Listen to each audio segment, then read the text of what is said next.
Hello, folks. I'd like to call this meeting to order, and I'll start with the land acknowledgement. The lands we know today as the Township of Centre Wellington have been home to Indigenous people since time immemorial. We acknowledge that we are on the treaty lands and traditional territory of the Anishinaabe and the Haudenosaunee. With the increasing encroachment by non-Indigenous settlers in the Township of Centre Wellington, the Anishinaabe and the Haudenosaunee could not continue their traditional lifestyle and settled instead in their villages along the Credit River and in the Grand River Valley. These Indigenous nations uphold their treaty rights within our jurisdiction. Today, the Township of Centre Wellington remains home to Indigenous peoples from all across Turtle Island. We're grateful to have the opportunity to share and to respect Mother Earth, and we are committed to building constructive and cooperative relationships with Indigenous nations. Thank you, Councillor Evoy. Addendums and corrections to the agenda. There are. Okay. Disclosure of pecuniary interests under the Municipal Conflict of Interest Act. Councillor Jefferson. Thank you, Mayor Waters. It's just a clarification. I have declared a conflict on the CW parking strategy in the past. However, given that report 11.4 on the agenda and the bylaw is not specific to my conflict, so I will not be declaring today. Okay. Any other councillors that way? Okay. I'll move down to item 5, closed session. That the Council of Township of Centre Wellington convene in closed session in accordance with Section 2392F of the Municipal Act 2001, as amended to consider advice pertaining to the draft procedure bylaw that is subject to solicitor-client privilege, including communications necessary for that purpose. Do I have a mover for that? Councillor Wilton, seconder on that. Councillor Craddock, any further comments or questions? Seeing that, all those in favor? That's so moved. So we're going to move into closed session, and we'll be back at approximately 2 o'clock. 2:30. 2:30. Sorry. 2:30. Sorry. I had to think for a minute. My bad. 2:30. Okay.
Hello, folks. We're going to resume our meeting.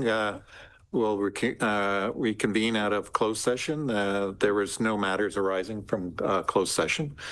We will go down to item presentations and announcements, and a little bit of an update on this. We're going to start with Barb Lee, and we're going to have her speak to on Fergus Laura Arts Council in terms of our present, who's now in our audience, but also speak to the art that is adorning our walls here. So welcome, Barb. Thank you. Hi, everybody. It's almost there, so I can say Merry Christmas. I'm not going to waste a lot of time because I know you don't have a lot of time, but I am delighted to be able to present Jackie Ranahan to you. Many of you know Jackie in a different life, wearing a different hat. She is a huge part of what this community is about, including our iconic symbol. And she is now also an active and wonderful artist. So I'm going to invite Jackie to come up and speak to you. You don't need to hear any more from me, except to say thank you for always supporting the Elora Fergus Arts Council and the things we do. And being able to do this is one of our favorites. So thanks.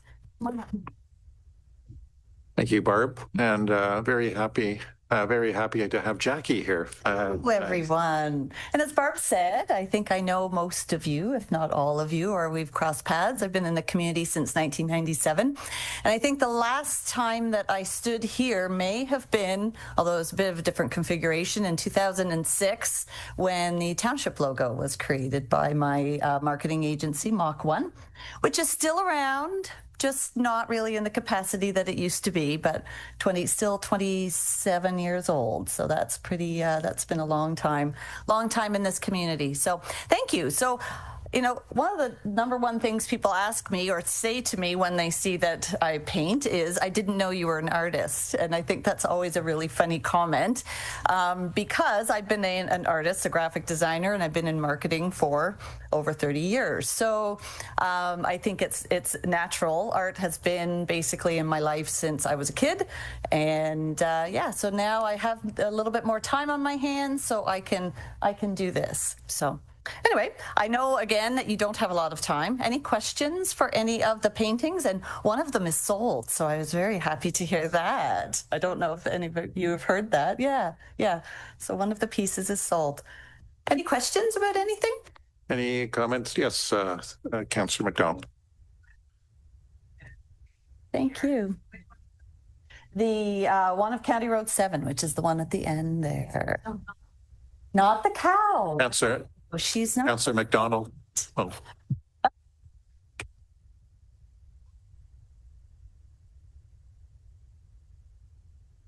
I didn't have my mic on. Oh. So you weren't officially recorded. That's okay. Well, thank you all very much. I really appreciate the opportunity, and have a really Merry Christmas, and we'll see you in the new year. Thank you very much, Jackie. Okay, we're going to move down to a presentation to the Centre Wellington Food Bank. We have Kurt McQueen here, and we're going to do a little concerning the Mayor's Golf Tournament. So where are we? How are we going to get? Way to trade. You did have some mics on. Where are we? Do you want me to go over here? If you do it from the podium, Yeah. then we can turn that mic on.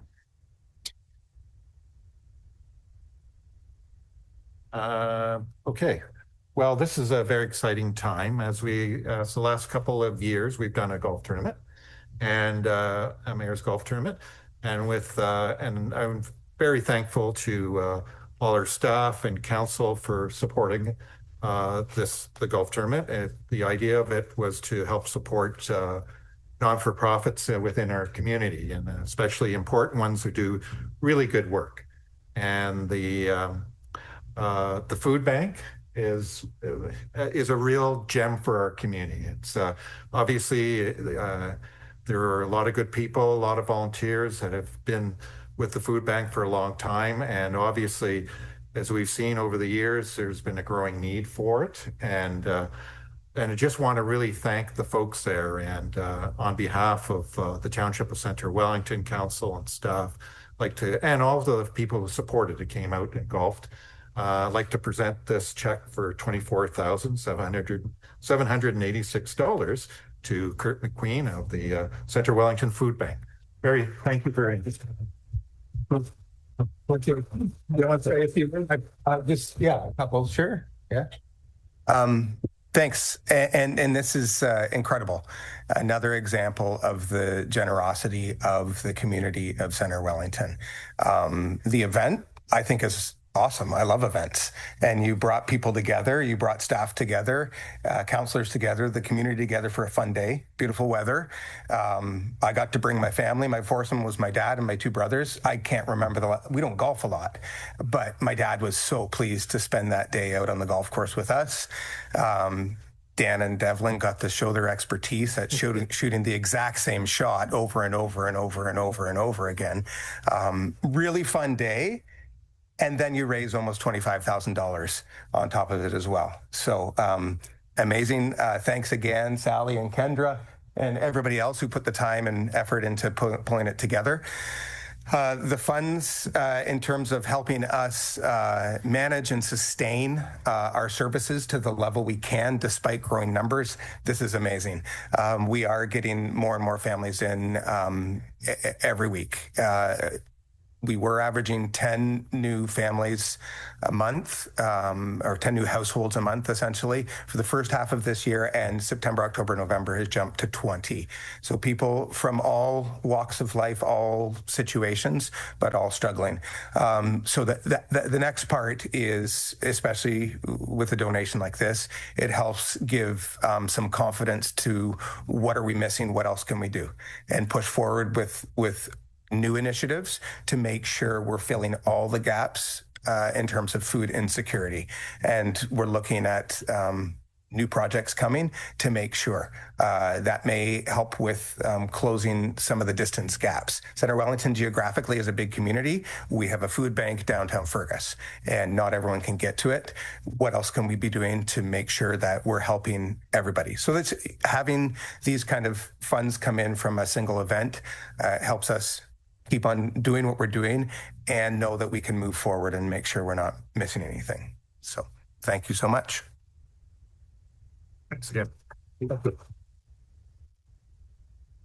That's I'd like to pick up with you all.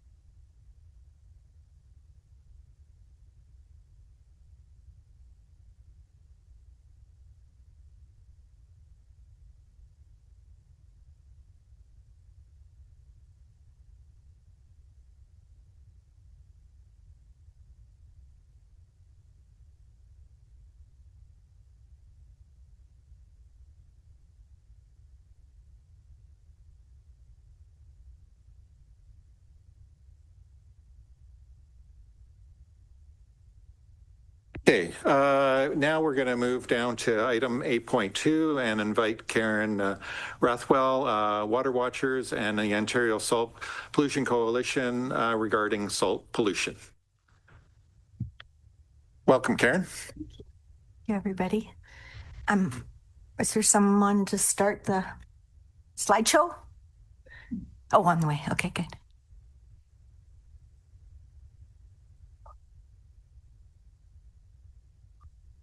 Well, thank you, Mayor Waters, Centre Wellington councillors, for allowing me to come to speak to you today. My name is Karen Rathwell. I'm with the Ontario Salt Pollution and a member on the board of Water Watchers. And I appreciate being able to talk to you about road salt.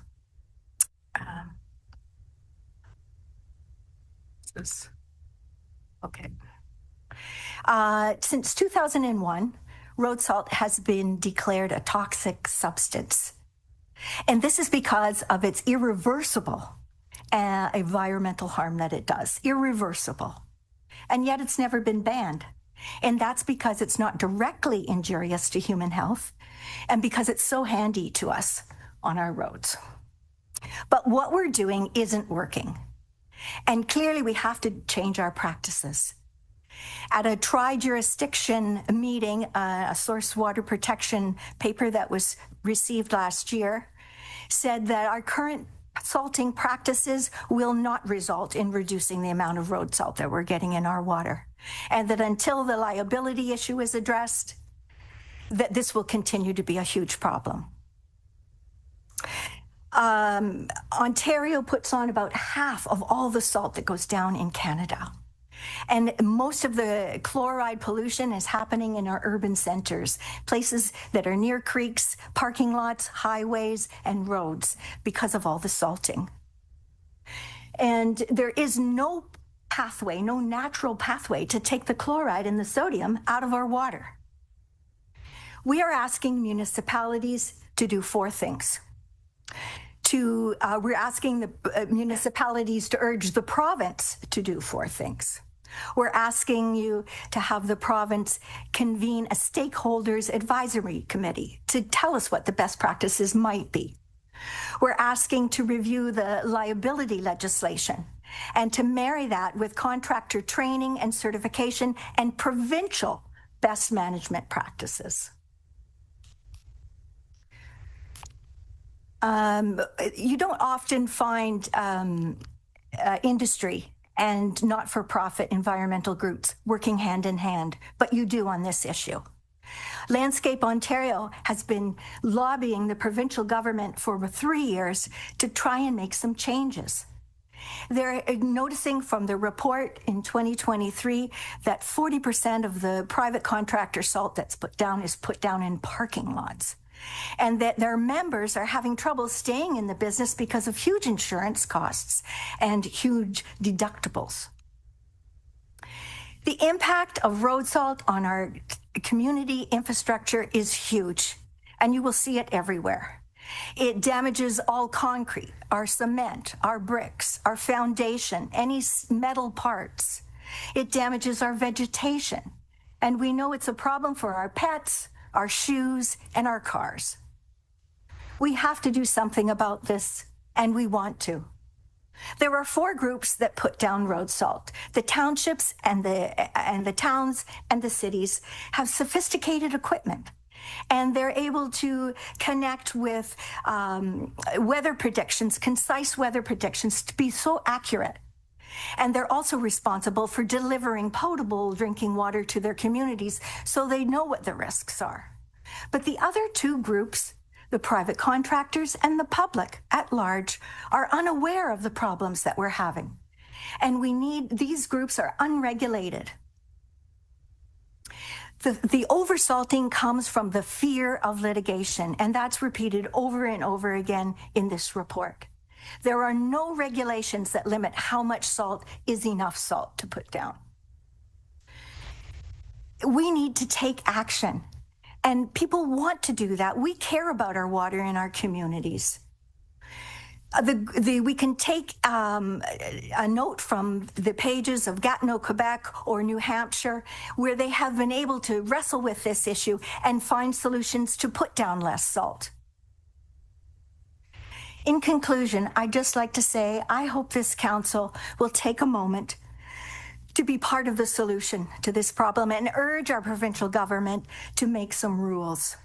We need to re-examine our relationship with winter. This is Canada. We are all from hardy stock. Surely we can find a way to live safely in winter without poisoning our water. Please consider joining other jurisdictions and passing the resolution from Councillor McDonald today. Please make sure that our creeks, our rivers, our lakes, our groundwater is safe and brought back to health, and not let our winter salting practices rob our children of enjoying Ontario's beautiful freshwater gifts. Thank you. Any questions for clarification for Karen? Thank you very much for your presentation. Next, I'd like to, 8.3, invite, I always call him Ernie, but Ernest Calway, resident of use of sidewalks and road salt. Welcome, Ernie. Thank you, Mayor and councillors. Thanks for having me. I'm basically backing up Karen's arguments as well.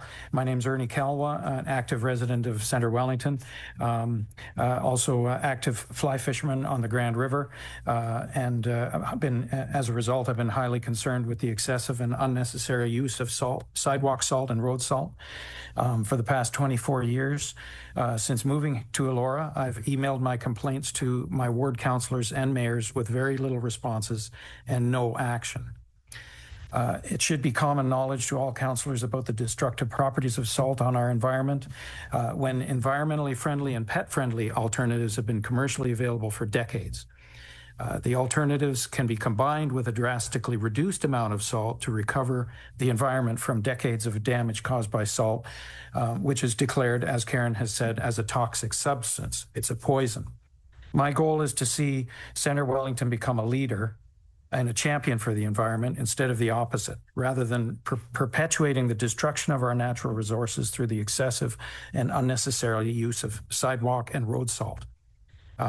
When I submitted the delegation form online, I said the Township of Centre Wellington needs to recognize and immediately address the excessive use of road salt and sidewalk salt that's causing irreversible environmental damage to our rivers and the Great Lakes.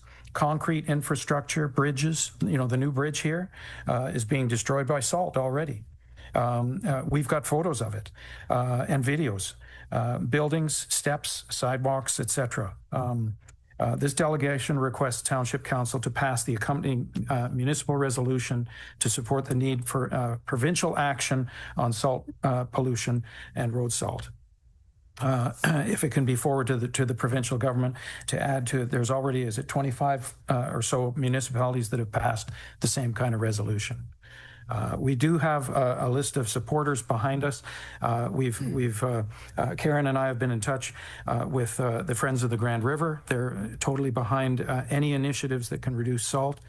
Freshwater Conservation Canada, which is formerly, that's what they're called now. They're formerly Trout Unlimited Canada. Of course, I've been a member for years. Freshwater Conservation Canada, they're behind the initiative. David Suzuki Foundation is behind it. Locally, we've got Ryan Prosser. He's the Associate Professor, Environmental Studies, University of Guelph and Waterloo. He's done all kinds of sampling throughout the Grand River for toxicology of substances that are being put into the Grand River, and salt is a big part of that. Mike Nagy, he's behind this as well.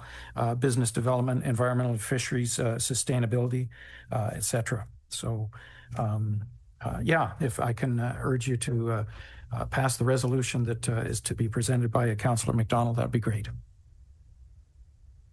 Any comments, Councillor McDonald? Through you, Mayor Waters, I'd like to read a motion and refer it to staff after. Municipal resolution to support the need for provincial action on salt pollution from road salt. Whereas road salt is a known toxic substance designated under the Canadian Environmental Protection Act because of tangible threats of serious and irreversible environmental and health damage from road salt, and whereas salt levels in Ontario's groundwater aquifers, creeks, rivers, and lakes have increasingly worsened since the 1970s, seriously affecting municipal drinking water sources and aquatic life, and whereas the Township of Centre Wellington takes actions to minimize salt impacts, local salt concerns, economic damages from salts, etc., and whereas the Ontario and Canadian governments have taken actions over the past 25 years, including setting water quality guidelines, developing voluntary codes of practice, signing the Canada-Ontario Great Lakes Agreement, and holding workshops, yet still the salt problem continues to grow, and whereas numerous situation analyses have recommended salt solutions involving liability protection, contractor certification, government-approved best management practices, BMPs, and salt management plans. And whereas increased numbers of slips and falls claims and other injury collision claims related to snow and ice are resulting in salt applicators overusing salt beyond levels considered best practices. And whereas unlimited contractor liability is making it difficult or expensive for snow and ice management contractors to obtain insurance coverage, resulting in contractors leaving the business, thereby making it difficult for municipalities and private owners to find contractors. And whereas the Snow and Ice Management Sector, SMS, of Landscape Ontario is working with the Ontario government to institute a limited liability regime for snow and ice management, including enforceable contractor training, certification, and government-approved BMPs for salt application.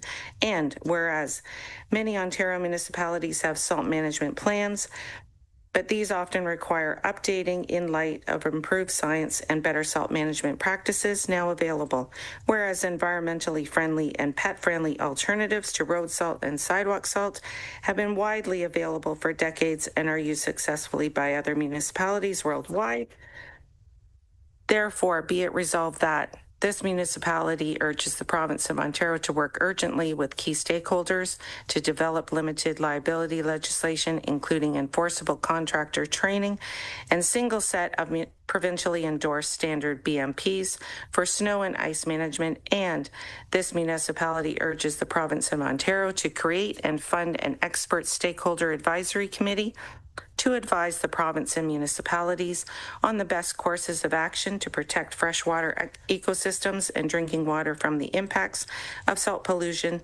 And this municipality commits to the reduction of the use of road salt as much as possible while maintaining safety on roads, parking lots, and sidewalks by immediately incorporating environmentally friendly and pet-friendly alternatives to road salt and sidewalk salt. And this resolution to be sent to all municipalities in Wellington County, Association of Municipalities of Ontario, AMO, local MPPs, Conservation Ontario, and the Ontario Municipal Water Association, Minister Todd McCarthy, MECP, Attorney General Doug Downey, and Premier Doug Ford. Whew. Okay, so you're going to refer that back to staff? I'm going to refer it to staff and bring it back at the next council meeting, if possible. If there's any discussion amongst council, but I'd like to move this ahead as quickly as possible. So you're moving that then? Okay, I'm looking for a seconder on that. Councillor Wilton. Okay, comments, discussion. Okay. Seeing no, sorry. But yep. Sorry, what were you going to say? Sorry. Thank you, Mayor Waters. My question is just that, can we get a copy of this to read before we're doing a vote on it? Just right now, my understanding is a vote in terms of that motion, it'll go back to staff. So there's opportunity for staff and council to look at it. And so this won't move forward until that review has all been done. So that's my understanding. So you're comfortable with that?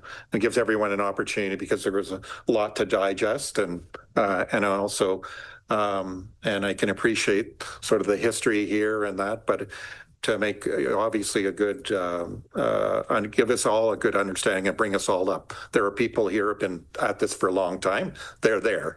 For us, from some of us, it's we need to be there as well. So it gives an opportunity for staff to take a look at it, gets a chance for council to look at it, and also even the community who is watching here as well to get an understanding. And I think by your presentation today, it's putting it right out there. So I think that's a good process. So that's where we're at. So right now we have a mover and we have a seconder. And then if there are no other comments or questions, I'll put it up for a vote. Okay. All those in favor? So moved. Okay. Job one there, Ernie. So that's the start. So, okay. Now, move down to item 8.4. Nothing really to report from County Council. Everything right now is a little bit quiet at County. And we heard just recently from our last county councillor, Mary, there on that. But we'll move down to item 8.5, councillors committee updates. And I'm looking to council for any updates.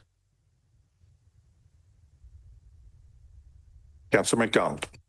On the agenda today, it's in a consent agenda item if anyone wants to talk about it, but we're approving the Victoria Senior Center. They had their AGM and they have a new board, and it all went very well. And thank you to everyone that came out. And you might want to say that there's a thing coming up where we're going to present, or people are going to be served lunch. Yes, that's the other one. Correct. Wednesday.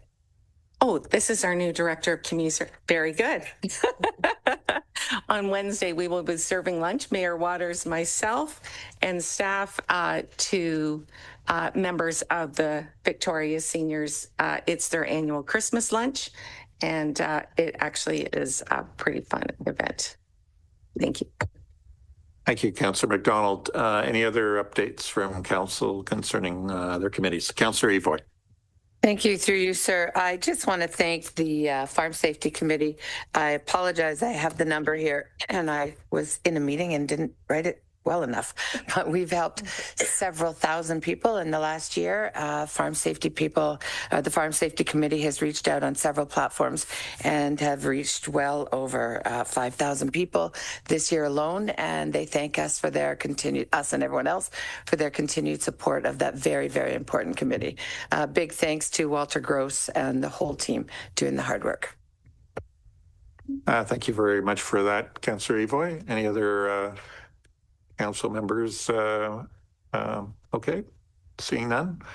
Okay, then we'll move down to item number 9, no delegations. Consent agenda items. Consent agenda items are considered routine in nature and voted on collectively. However, any member of council may request one or more items be removed from consent agenda for separate action. So I'll read the recommendation that the Council of Township of Centre Wellington approve consent agenda items 10.1 through to 10.8. Okay, so do we have any questions pertaining to? Okay, looking around, no. Okay, I see a mover. Do we have a seconder on that? Councillor Craddock, seconder on that. Any further comments or questions? Seeing none. All those in favor? So moved. Okay. Now we'll move down to considerations of reports, starting with item 11.1, strong mayor's powers, amendments to the procedural bylaw, and a report from our very own Carrie O'Kane. Thank you. Through Mayor Waters, I'll invite Eric Davis up to give us an overview of the report.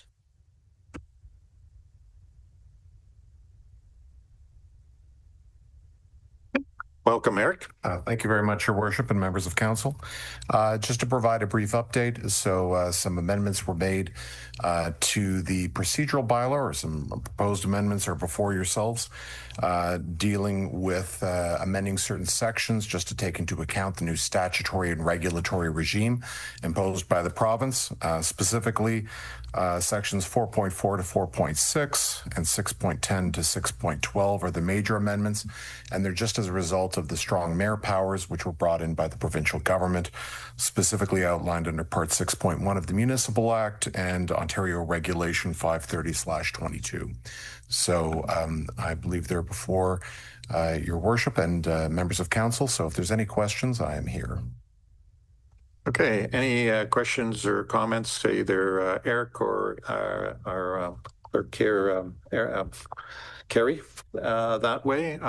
Council, yes, Councillor Wilton. Thank you, Mayor Waters. This question might be more for staff, but I'll direct it to you, Eric. Thank you. In the report, it says next steps. There is a comment about some of the things that the strong mayor powers will affect. And one of them is the procedure bylaw, council code of conduct, CAO performance evaluation, and then the township recruitment process. Yes. And I was just curious about the township recruitment process. How will these changes affect that process?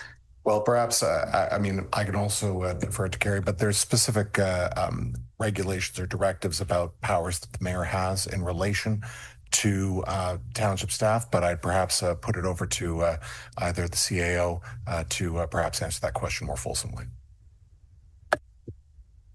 Through the mayor, at this time, we're not envisioning making changes to the current policies and procedures around recruitment. If a mayor chooses to be leading or directly involved in that recruitment, then the legislation allows for that. Otherwise, we'll just follow our normal practice. As of right now, the current mayor has delegated hiring of staff back to myself. So it's not something, at least in this particular situation, that we're worried about.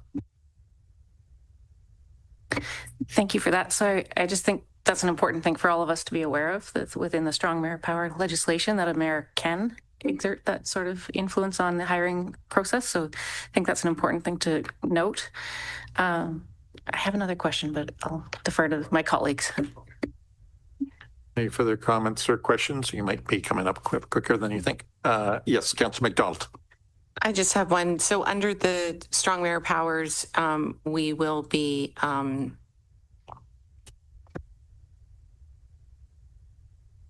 about our code of conduct and our integrity commissioner. And so we will have discussions about that in future. Yeah. Yeah. I'll perhaps defer to Madam Clerk. To update and... Yes, through you. I think we're more or less waiting for the province. There was some initiatives that they indicated at the AMO conference that they were working on. So I think we're just going to wait and see what the province does with respect to new legislation that might guide us rather than head off in a direction right now. Just for follow-up, yes, with a previous notice of motion that I brought forward on Women of Ontario Say No. And so I believe that legislation is passed now. And so, yeah, I wait to see that come forward. So I look forward to those future discussions. Thanks. Yeah, I think the Minister of Municipal Affairs and Housing is working on something province-wide. Councillor Wilton. Thank you. Thank you, Mayor Waters. And it's my understanding currently that's under the strong mayor powers, the mayor has the authority to dismiss and hire and dismiss the chief administrative officer, to direct staff to do research, and to adjust organizational structure. Am I correct in that understanding? That's correct. So I'd just be kind of cognizant of this power. I understand currently Mayor Waters has delegated that power back to staff and council, which is great. But coming into an election year, I think that's something that the public should really be aware of, that under the strong mayor powers, all incoming mayor can have those powers back. And I think it's important for all of us to be aware of and to be talking about with the community and to make sure we're all really aware of that situation. So thank you, Mayor Waters, for delegating those authorities back to staff and council. Appreciate the collegial nature of your leadership on this front.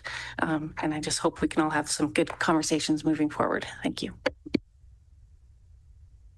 Thank you, Councillor Wilton. Any other further comments or questions for Eric? Okay, thank you, Eric. Thank you very much, Eric. I'll read the recommendation that the Council of Township of Centre Wellington authorize the mayor and clerk to execute a bylaw to govern the procedures of council in committee meetings and to repeal bylaw 2024-64. Do I have a mover for that? Councillor Wilton, seconder on that. Councillor Craddock. Any further comments or questions? Seeing none, all those in favor? That's so moved. Thank you. We'll move down to item 11.2, final community engagement, charter and strategy report from our very own Kendra Martin. Good afternoon, Mayor and members of council. We are here hoping for an early Christmas present, and that is approval of the community engagement strategy. With us today is Tanis, and Melissa has joined us as well. So I'm just going to turn it over to them to do just a quick slide presentation and move forward from there. Thank you, Kendra, and good afternoon, Mayor and councillors. It's great to be here today. You have all been part of this journey, along with administration, the broader community, and your advisory committees on this journey of developing the township's first community engagement charter and strategy. We shared with you the draft strategy and charter in November, and today we're seeking approval from you on this. By adopting this, you are demonstrating Centre Wellington's leader in good governance and committing to open and transparent and accountable decision making. The charter and strategy was built off of, just as a reminder, 3 key components: input from your community, research from other municipalities across Canada and what they're doing in their practices, and also best practices internationally in this practice of engagement. The charter and the strategies are the commitments and the standards to how to involve community in decision-making and changes that impact their lives. Since we shared with you the draft for your review, we did make it also available to the broader community, to advisory committees, and we promoted the opportunity to review and provide feedback through social media. We received no comments for suggestions for changes or considerations. Once this charter and strategy is approved, that's when the real work begins. And so next steps will be to develop the action plan of prioritizing where to invest energy and resources and time. We'll also be developing a toolkit, which will develop all of the practices and standards and approaches for staff, and well as any consultants working on your behalf to meet the commitments in the charter and the strategy, and do some capacity building as well with staff to learn how to use the tools. All of this with the goals to advance, evaluate, and strengthen your practice of engagement. Your approval of this is more than just an adoption of or approval of a document. It's really the adoption of a shared commitment to a higher level of standard of governance and building public trust. So we respectfully request final approval and adoption of the charter and strategy today. Okay, I guess that'll be open to comments, questions from Council. Council Wilton. Thank you, Mayor Waters, and thank you, Kendra and Tanis and Melissa. Thanks for joining us today. I just have a comment that I think I've said it before too, that I think this process and the engagement strategy has been an excellent one. I really appreciate all the work that was done to get out to different parts of the community to talk to people who don't normally engage. So that was really important to do. And yeah, I think it is really important that we keep moving forward and keep the momentum going with the toolkit and the action plan. So thank you for everybody for your work on this. And I look forward to my part in approving this today, hopefully. So thank you very much. Bye. Councillor. Thank you, Councillor Wilton. Councillor McDonald. Here, Mayor Waters. I would like to echo very similar. I heard from residents in my area that don't normally participate in things, and they really enjoyed the process and they enjoyed their voice being heard a little bit. And I think out of the whole strategy coming forward, we're going to do communication with the municipality in a better way. And I look forward to that. I also learned some new things during the process. So thank you.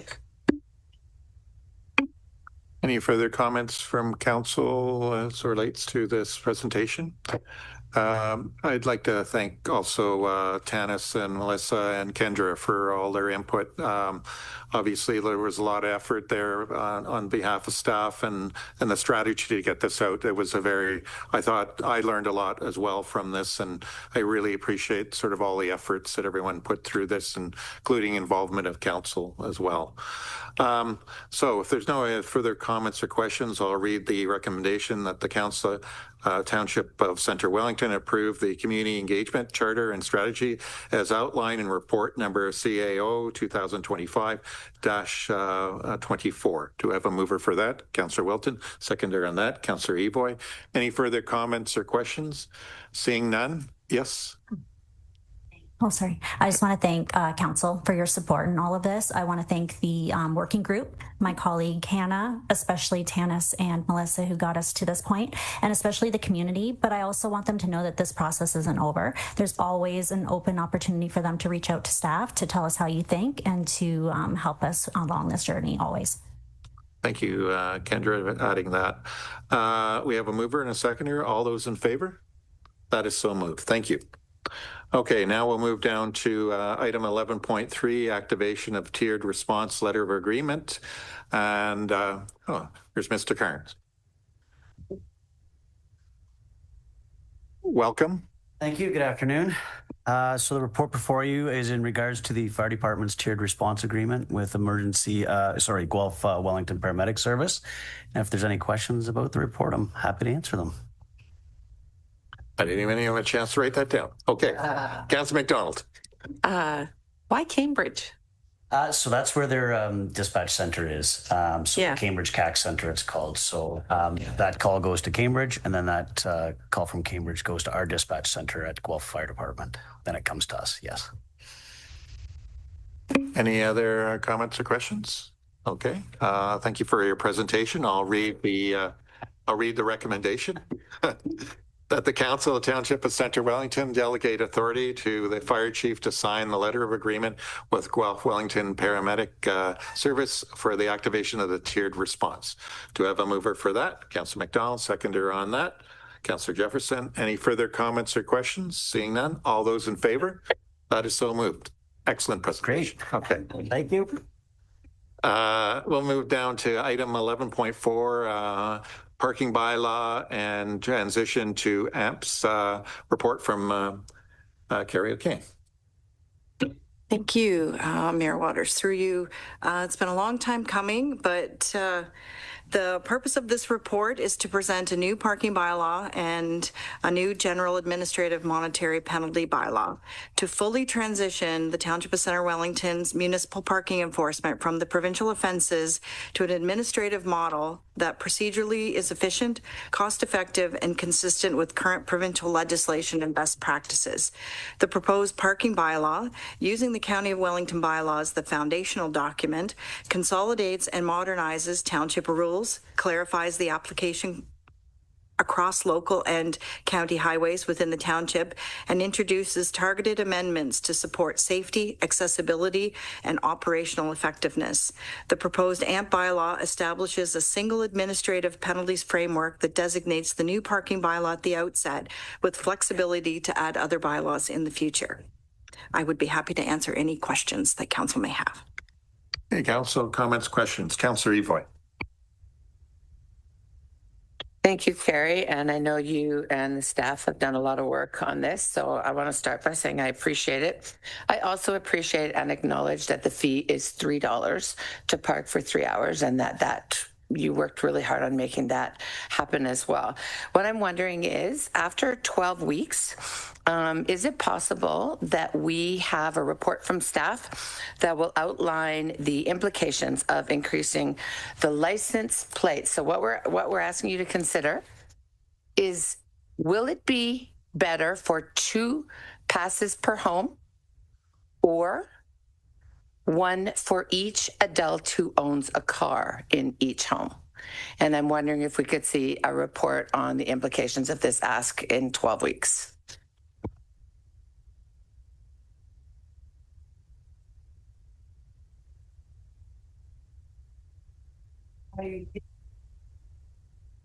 Bring back a report.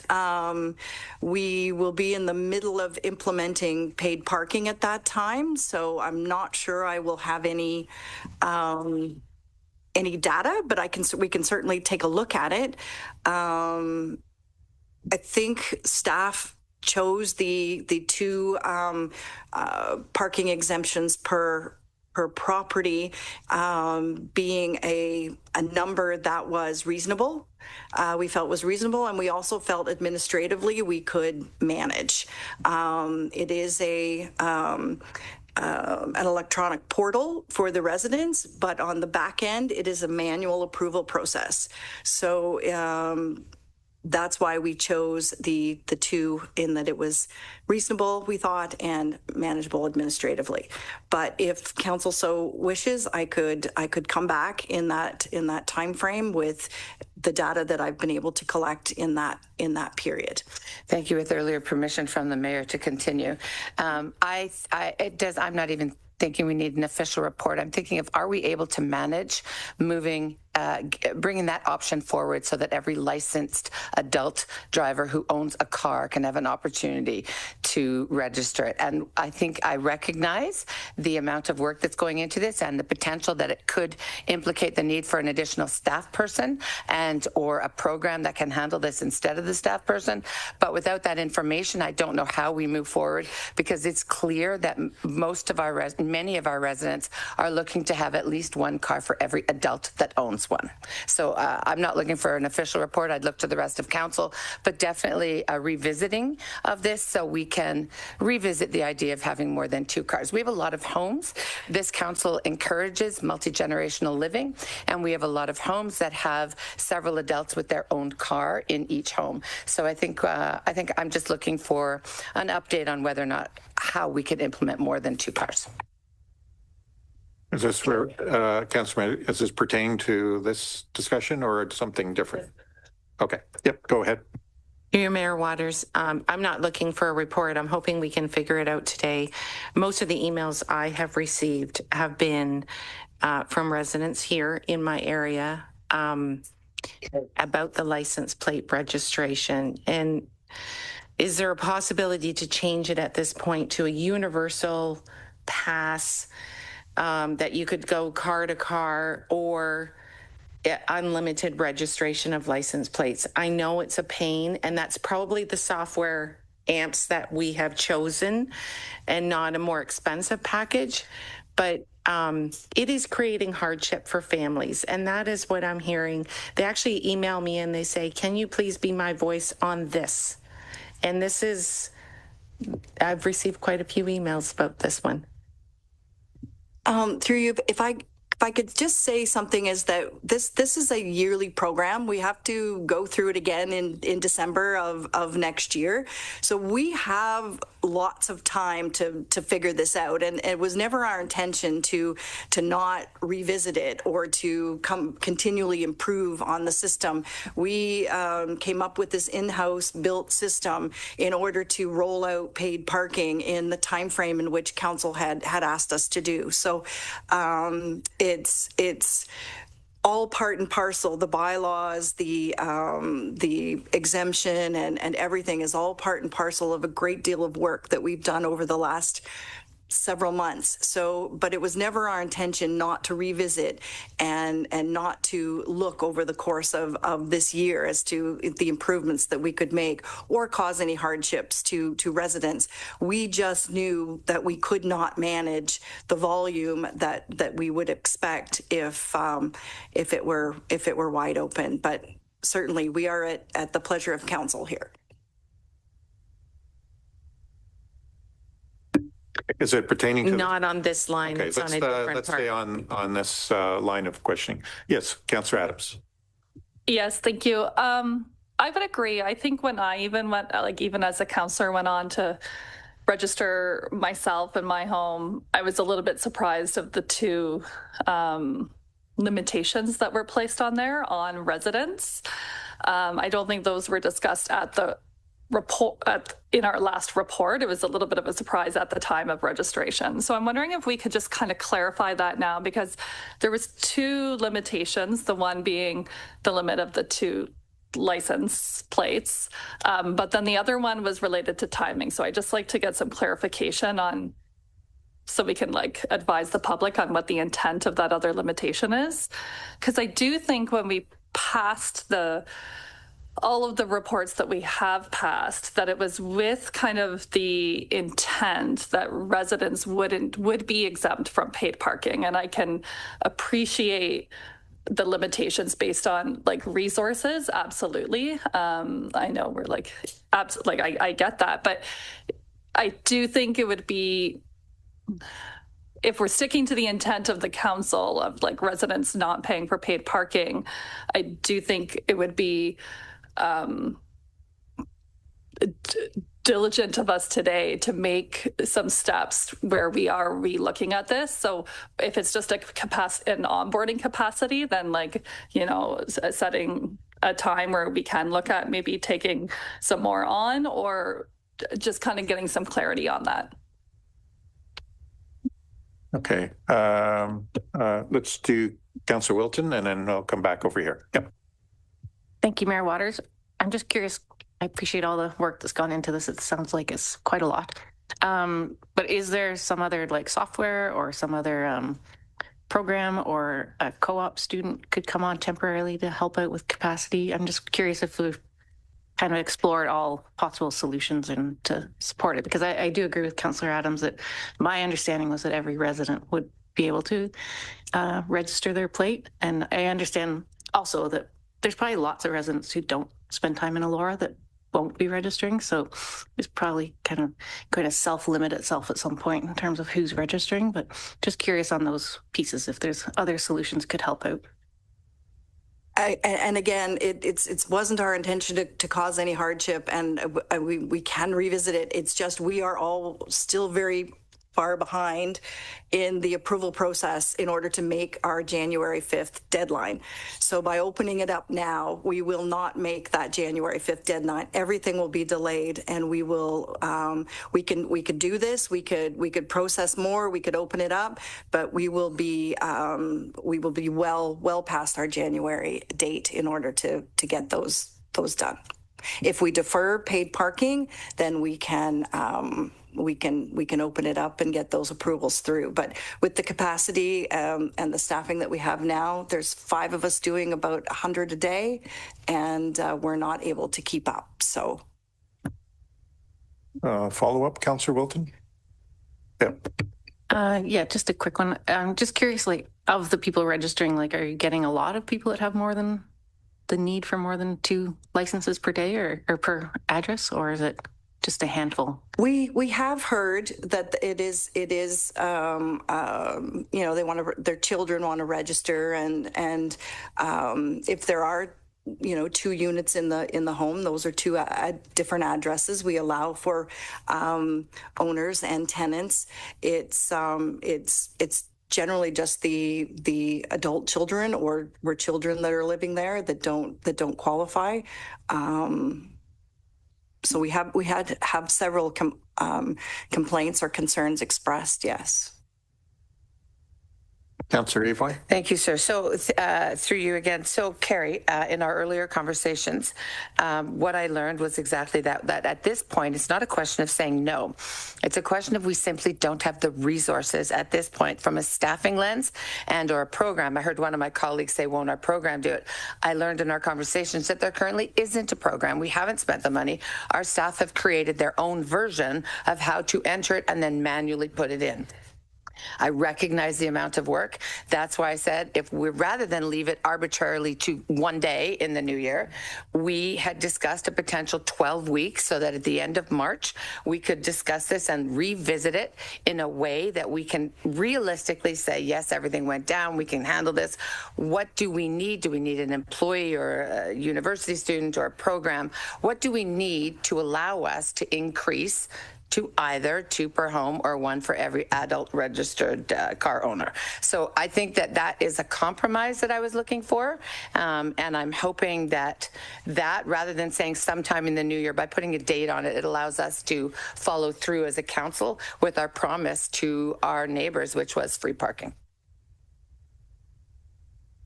Councillor Adams.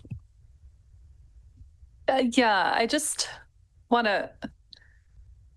So until we get this issue figured out, like I completely realize and appreciate that this is like a resourcing issue. So like my question back to like staff would be, what, like, we have everything. If we even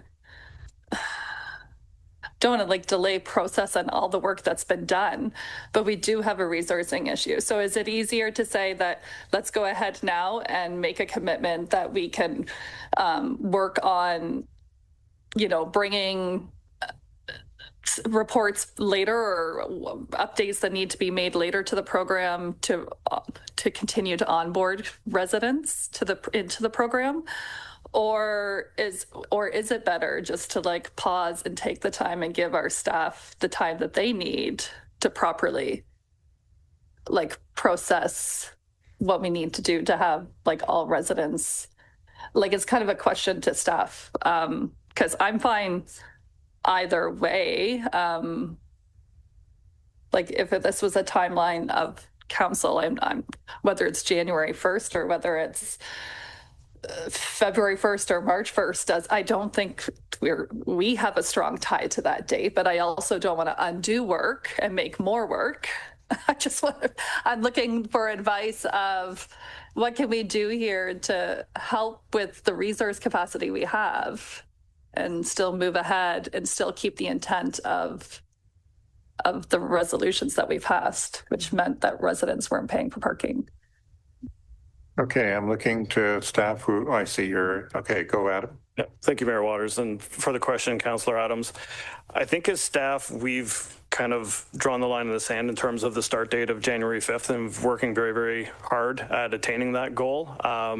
We have external vendor working on the background, and they're ready to go for January 5th. Kiosks began installation today, so you'll see those popping up about the downtown.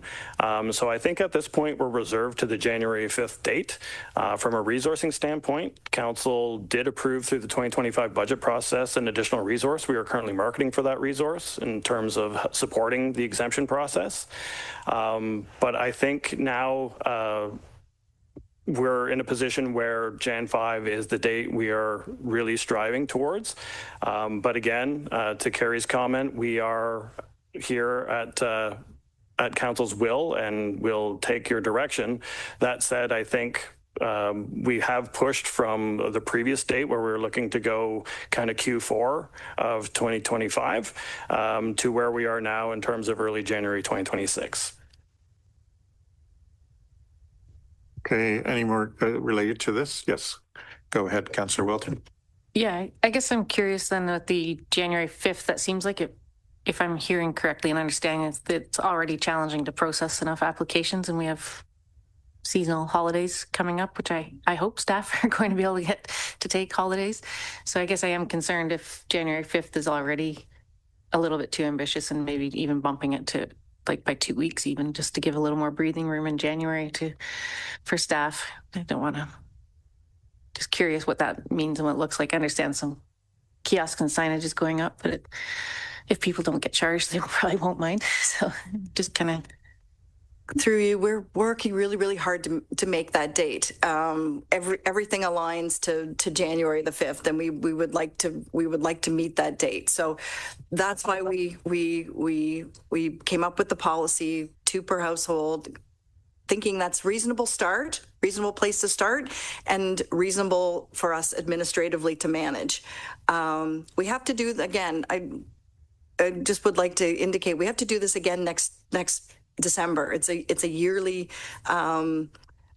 program. So we will dump the information from one year and we will rebuild the next. So we have time in order to if everybody would just sort of grow with us during this process, then by next December we maybe can have additional resources. We maybe can have a refined program or a better system in order to the approval process isn't so manual. Because we do have to do it again in a year's time. So. Councillor McDonald. So in light of all this information, and we're pretty stuck on the January 5th, it seems if we do start at January 5th, can we just take on more license plates after that and not wait till next December? I think next December that'll be difficult for lots of families. From what I'm hearing, like I have 3 cars. I'll only be registering 2.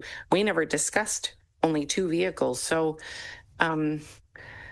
yeah, I don't want to delay anything just because everyone's been gearing up for this for so long. I mean, I think we've been talking about this for 3 years. But I just think that we do have to take on more license plates somehow, some way. Well, fair enough. We would not be able to implement the paid parking until every application was processed. Otherwise, someone's going to get a ticket. A resident is going to get a ticket, and we don't want that to happen. We want everybody to be registered before we go live with paid parking. So, if we add unlimited number of people per property, then we will have to process all those applications prior to implementing paid parking. Otherwise, people are going to get tickets. Okay, I'm not sure who went. Well, I got Councillor Adams. Yeah, just looking through you, just looking to clarify that. I understand you have to have that kind of like cutoff point to start the implementation. And I don't think I'm hearing a lot of concerns with that. So like whether I'm like, let's say I have additional adults in my house beyond the 2 cars, or I'm a new resident, and let's say I move to the area in May, I can still register my car in May. So like, I don't think anyone in council is asking to implement additional license plates for households before this deadline. I think what we're looking for to say is we realize that there's staff resourcing, and we had to set that in order to make this even a go. However, like, not maybe the program eligibility is only 2 licenses per household period. It's only 2 household licenses per household period for implementation. After implementation, we will open it back up again at a time to capture new residents coming to our community or additional adults in the household. I think that's so it's not necessarily anything that would need to come back to council, because we are very aware of the resourcing constraints. It's just, I think it was just that limitation of the program itself, but why can't it just be a limitation during implementation, not a limitation of the whole program as it goes forward? Do you have a comment, or are you just taking that? Okay. I'll go to Councillor Eve. Thank you, through you. I think if we allow, the reason why I asked about a 12-week is by giving it a date to show that we will be able to, they're always going to be able to register. I believe, Councillor Adams, anyone can always register. This message is not about whether or not you can register. It's how much we are going to allow per household. And I think that that's the real question. And maybe in 12 weeks, then we can just officially say, you know what, yeah, I think we've got the capacity, but we're going to either need a new staff member, or we're going to have to budget for a program that will allow us to do it. Having said that, maybe by the time next December comes, we'll revisit the whole program and look at something like a pass that gets to 1 household and they can share around the pass. I think our goal was here to take parking and give it free for our residents, and that has to be our number 1 focus, and we can't lose sight of what that promise was. Okay. Councillor Wilton. Thank you, Mayor Waters. I think I can concur with Councillor Adams that what the idea was that after January 5th, that two per household restriction is lifted, and then it becomes more just open. If there's 4 adults living in a house and they all need to drive and they all tend to need to come downtown. But I think also people need to be reminded there's still lots of free parking in Elora. So I think the communication around that free parking availability is still important, but I'm not so worried about 12 weeks. I think that it gets a little bit ambiguous, but maybe just keep it simple that after January 5th, that restriction is removed and we just keep moving forward. And that would be my thought. Councillor McDonald. That sounds very reasonable. And if we could do that, that'd be great. Adam. Yes, thank you, Mayor Waters. I think from a staff and administration standpoint, there's some concern, and the rationale for establishing a cap for residential property was to ensure kind of compliance and to minimize the amount of perhaps registering license plates that were spurious or not authentic to anyone particular. Removing a cap of any kind opens it up. And without limitations, we would have no way of administering which is within compliance and which is not within compliance. So anyone, if there's no cap on a household, someone could go in and effectively register hundreds and hundreds of plates. And then we would be at the mercy of the individual submitting the exemption request. Councillor Wilton. Maybe I'm missing something, but aren't you comparing where their address lines up with their license plate? Wouldn't it have, you'd still have to do the confirmation that the license plate is actually registered to that address? Or what is the, maybe I'm not understanding what the confirmation process is now, like the back end of what's happening to. The mechanism as it stands now is that it is a registered residential property within the confines of the township borders and is limited to 2 plates. We do not do a cross-reference check between the license plate registration address and the address of the property in which they are seeking an exemption.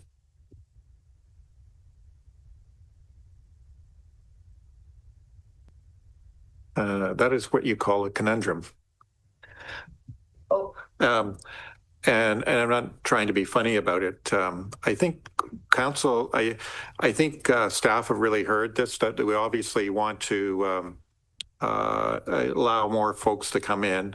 How we figure that out, our staff, and this is really, we've entrusted staff to figure this out. They've heard us that way. I think part of the thing is there's been a lot of effort put on this, and the fact that they've been working towards a date, and that is a date. And this doesn't mean that what we have in place is definitive. It just means it's a start time. I think the evaluation of coming back at a point in time, and again, not putting the pressure of when that time is. Does it make sense? Is it 12 weeks or is it 6 months or whatever that is?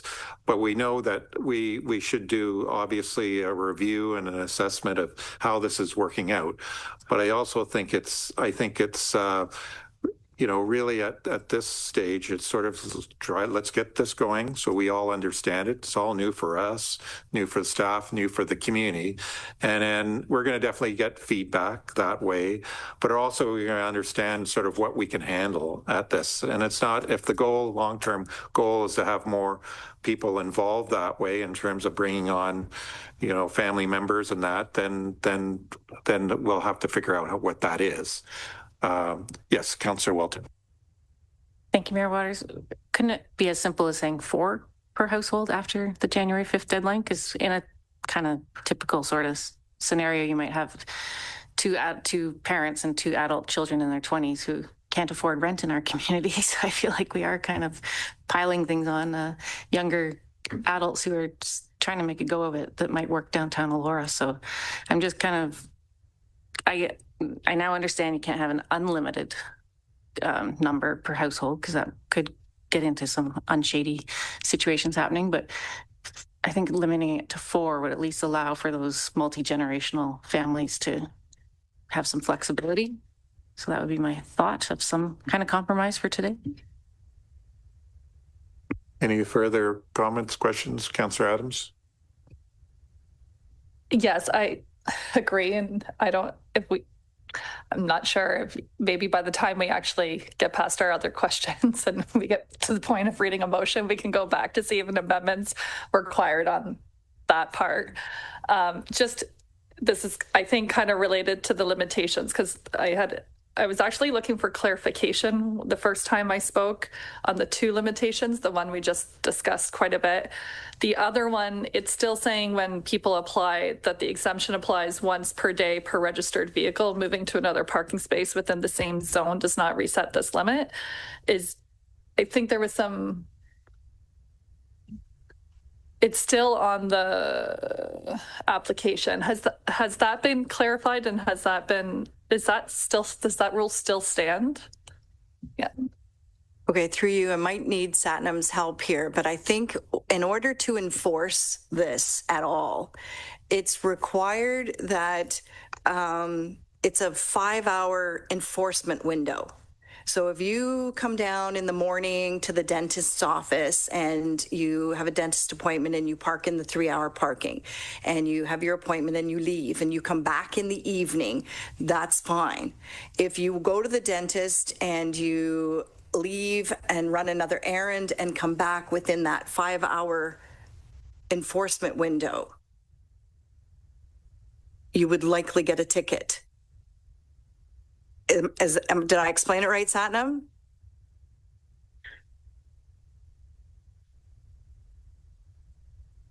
So zone 1, you're allowed to park for up to 3 hours at a time. The moment you leave, you cannot come back within that 5-hour window from when you've initially parked. If you do, you're going to get a ticket for parking within that time. Or if you park longer than the 3 hours, you get a charge for that as well. Yeah. Stay there, Satnam. Councillor Evoy. Thank you, through you, sir. Thanks, Satnam. So if I go and I park for 3 hours in front of Joe Blow's store, and then at 2, just before my 3 hours, I put in money for 3 hours. Can I stay there for another 3 hours because I'm paying for my 3 hours? Well, the exemption is... Right, I'm not getting an exemption. I'm now using this spot and paying. You'd be in excess of parking for 3 hours. Zone 1 is it's all about high turnover. So you cannot pay your way to park there for longer. So the follow-up with the mayor's permission is we talked about employers, and I want to be clear to Councillor Wilton's point, I will always encourage zone 3 parking if and when possible, where it's free, it's 2-3 blocks away. Most of us thankfully are capable. For those that aren't, I understand. So my question is, we had a big discussion about whether or not we were going to allow employers to register their employees' cars. So what I'm hearing is, yes, you can park for 3 hours and then you got to go, go move. So the fact that we're going to that much effort for someone to park for 1/3 of their shift, or at least not even 1/2 of their shift, I'm struggling to see some of that logic too. So zone 1 is primarily for the interior corridor. That's where we want high turnover rates. So it's not meant for employees. Employees should be parking zone 2, which allows for up to 24 hours where you're not having to hop between parking spaces, and you'll probably be more successful in finding spaces there. So you got zone 1, which is along here, and then zone 2 is kind of the outside streets, the immediate streets. So they can then pay the next 3 because they're in zone 2? In zone 2, yeah. Zone 2 is 24 hours. Yeah. Councillor McDonald. Through you, Mayor Waters, I'd like to come back to this only parking once. So if you are a citizen and you registered your license plate and you park, and after 3 hours, you will get a ticket? If you're still parking in that same space. However, if you leave... Yeah, and then come back? Yeah, within that 5-hour window, you're not in that same zone. So for zone 1, okay, this only applies to zone 1. So I just want to be clear what we're telling citizens that are going through this. I mean, I'm already... So the way I would simplify it is, if you're parking at 9 o'clock in the morning in zone 1, we're only talking about zone 1 right now, you're there for 3 hours, you leave, and you've got dinner that night. You can come back. So at 9 o'clock you park, you left by 12. You can come back after 2, and you can start the 3-hour exemption again. So you do have the option to come back. It's just we want to create the turnover so that people aren't parking on Metcalfe all day. Yeah. Councillor Adams.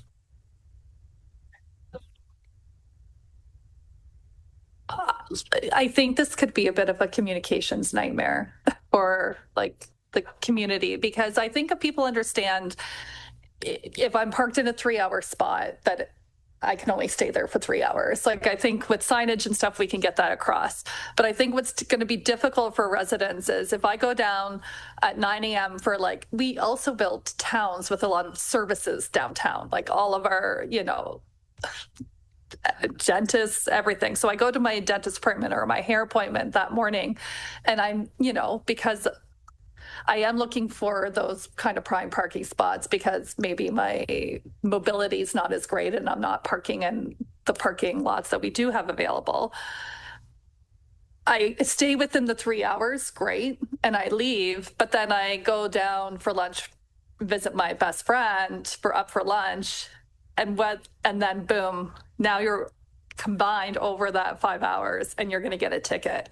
I think that's going to be the hard part for people to understand, because never at one point were they over 3 hours.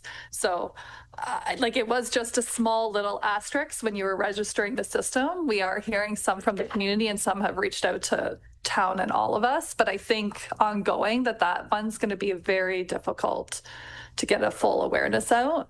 So I don't know what is the plan for that. From enforcement end, and I think that's why we leaned on this provision or suggest this, is that it's hard for us to enforce a 3-hour provision and allow people to come back without having that window. So for example, so if we want to allow people to come back, we want to create high turnover, but we want to allow people to be able to come back and park, and we want to make this enforceable. You have to have a cap on what that window is. Otherwise, if you park in one spot in zone 1, move 3 spots over, and then you claim, well, we can never ticket that, and that'd be impossible from enforcement then. Just to clarify, we only have zone 1 in Elora right now, right? Zone 1 and zone 2. And in Fergus, we have no zone 1s. There's no paid parking enforcement. No, yeah, but we still have the 3-hour limits. Yes. Okay, yeah. So what I was meaning is, it doesn't cross over if you're over the 3 hours. If you go and you're in downtown getting a hair appointment in Elora and then go over to Fergus, that wouldn't matter. I still think it's going to be difficult with communications, but. Councillor Evoy. Thank you. I've heard lots of everybody's, and like you said, I think the answer is we publicly say, if you want to park for more than 3 hours, park in zone 2, meaning we should have a zone 1, 2, and 3 in Fergus so that they can figure out what is 1 with regards to 3 hours, not 1 with pay. What is 1 with regards to the 3-hour limit? 2 is 24 hours, and then 3 is free. And it could maybe be solved by a color thing. And we put out that color thing in our comms. Zone 1 is this, zone 2 is that, and zone 3 is that. There's got to be an easier way so that our public understands. Park in zone 2 if you want to stay more than 3 hours, full stop. Councillor McDonald and then Councillor Wilton. Through you, Mayor Waters, I don't know, this might involve infrastructure. We have residents that live in our downtown who have been parking in municipal lots overnight. And with this new AMP system, it's sort of ingratiated the Highway Traffic Act and the OPP in a different aspect. And now they're being ticketed and having to move. Where else are they going to park when landlords have told them to park in a municipal lot and now they can't? And it's mostly for snow removal. It's in the winter time, correct? But how can we do it that it's just a little bit better, that we're not creating hardship for those who do live in the downtown core?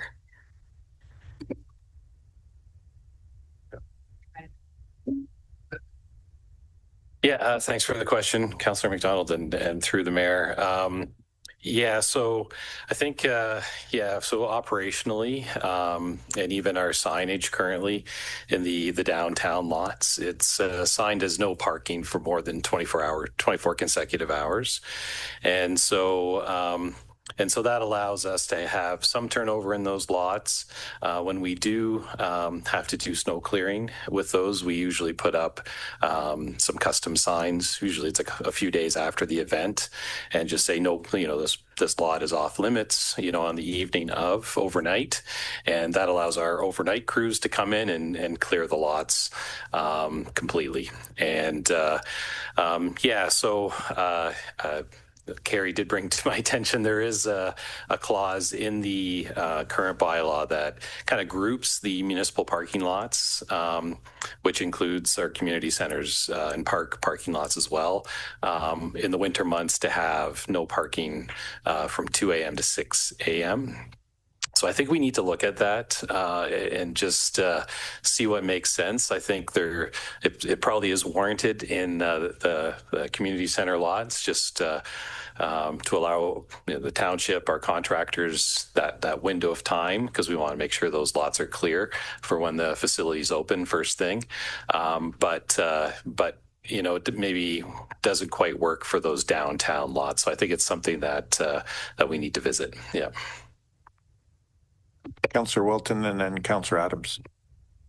So thank you, Mayor Waters. And that was my question exactly. So I'm just, when we're ready, I'd like to put forward an amendment to remove those downtown lots from that clause, I guess it is. So I might need help with the wording on that. But I think we just need to make sure that's fixed, because we had a number of downtown residents getting tickets last night. And I do think it's a big challenge for them there's nowhere else to park. So thank you. Sure. Yeah, I think it's part of the issue lies everything is defined as a municipal lot, and municipal lot is a defined term that's kind of carried. I just did a quick search. It's in there like 20 times. So I think it's almost like we would need a new schedule that separates, makes a new classification of lot. So I think it's more than just a small change to the bylaw. It's probably a bit more of like changing clauses and whatnot. So, okay.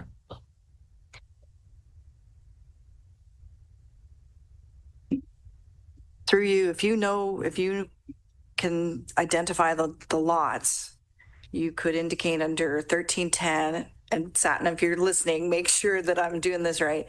No person shall park a vehicle upon a highway or on a municipal parking lot between the hours of 2 and 6 of any day during the months of November, December, January, February, March of any year.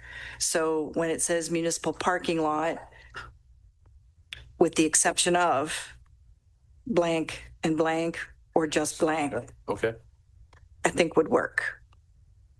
So, but I would need to know what lots you're prepared to indicate in that exception. For sure. Yeah, I can provide addresses. So to that effect, just write out Schedule D. Councillor Adams. Thank you. A comment, and then I actually have a question about accessible parking spaces. I think you had mentioned that includes our community center parking lots that time. And like, I know from experience, there's a lot of parents parking in there. Recreational programs start at 6 a.m. So a lot of them are arriving at 5 a.m. for their 6 a.m. hockey practice during Monday to Friday. So just throwing that out there too. The other question I had about accessible parking spaces, I had questioned some, but I never heard anything back. I know there was like a report that went to our accessibility advisory committee for additional accessible parking spaces, I think particularly around Henderson Street. That I don't see reflected in our current maps. So I'm just wondering like what happened there. And so if there was like additional accessible spaces still planned or additional 15-minute spots, because obviously, because again, we're service-based, we have or mobility issues. Wondering if we are still looking to implement those types of additional parking spaces.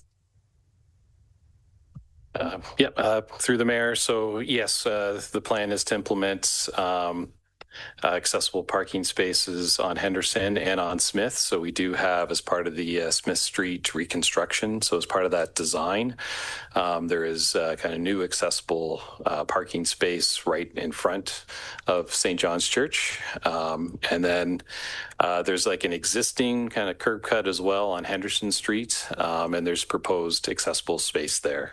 So those went to the Joint Accessibility Advisory Committee. I believe that was September. So that's part of the process of getting those spaces implemented, is making sure they've been on the agenda and reviewed by the Accessibility Advisory Committee.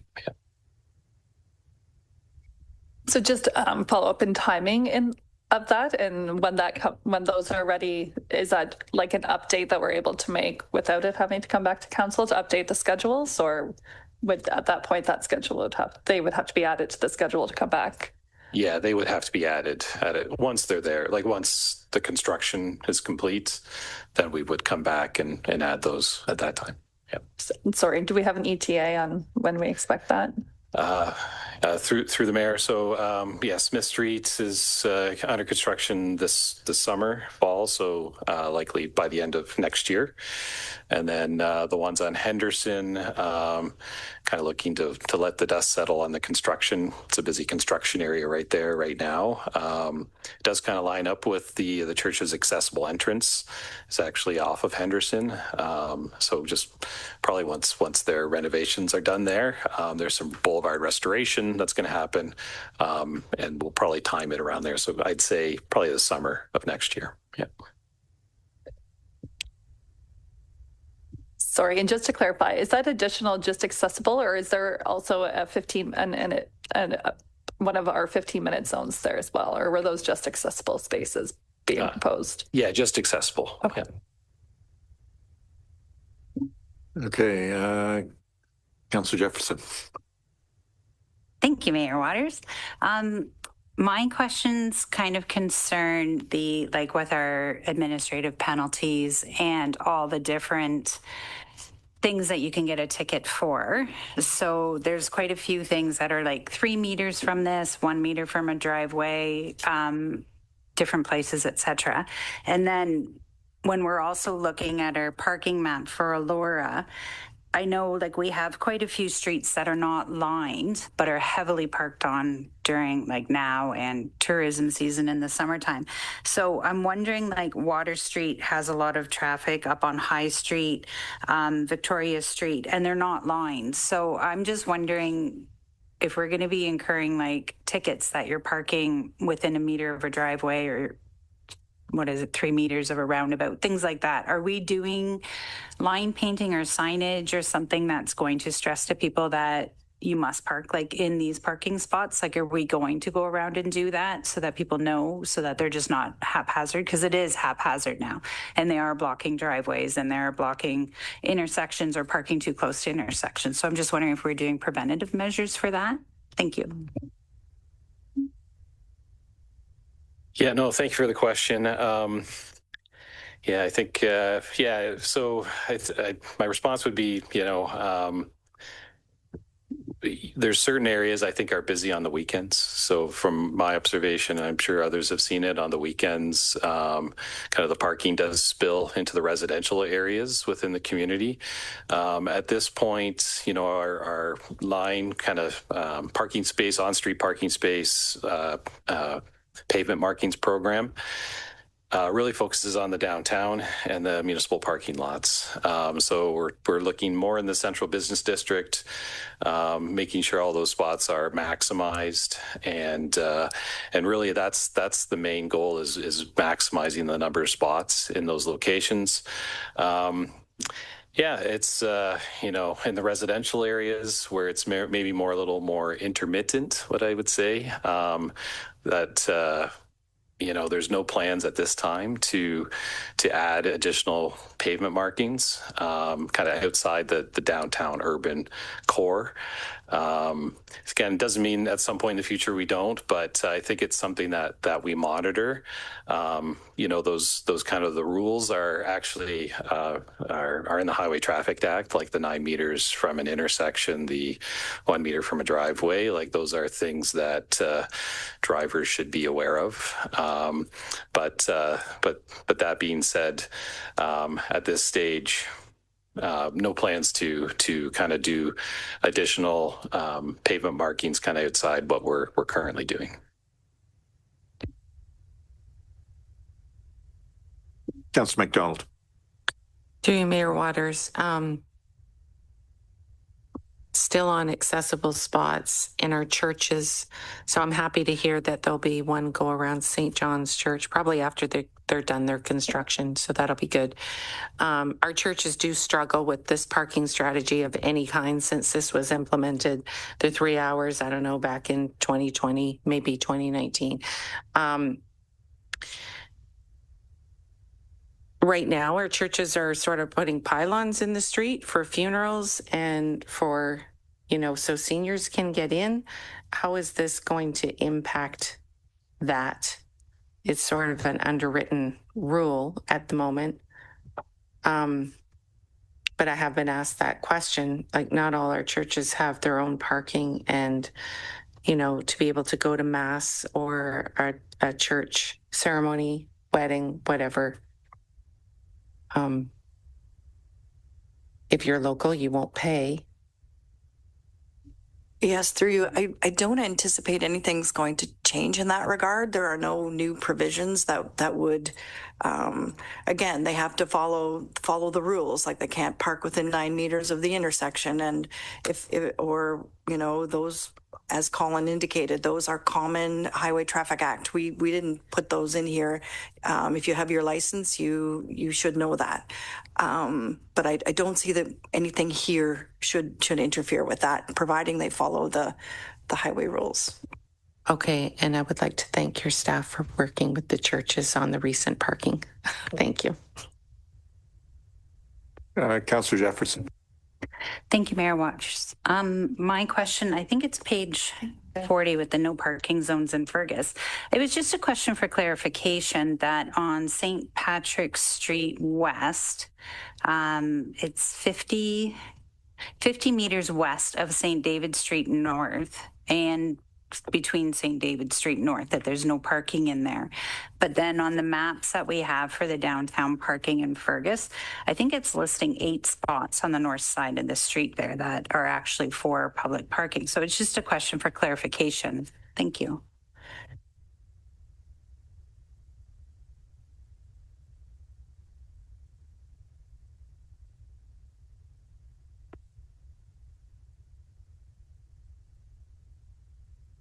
I just get clarification on the page number. So page 39, I believe. On page 40, right, the very first, the top of page 40.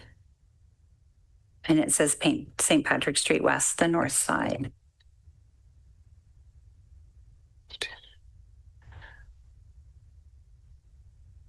And sorry, Councillor Jefferson, can you just repeat the comment there, just so I fully understand? My question? Yeah.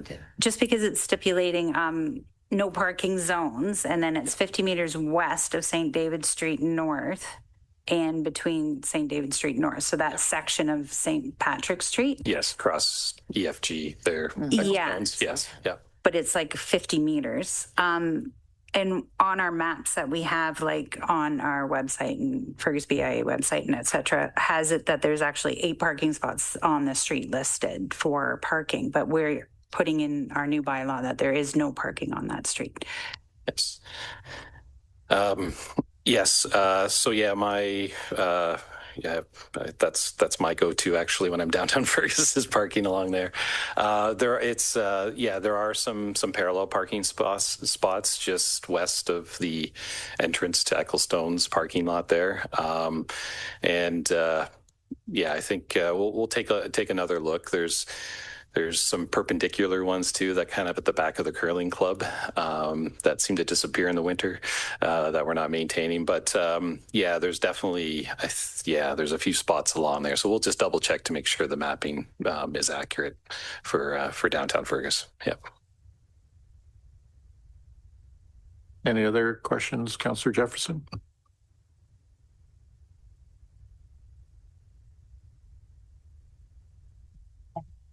Okay. Any other comments, questions? Councillor Adams.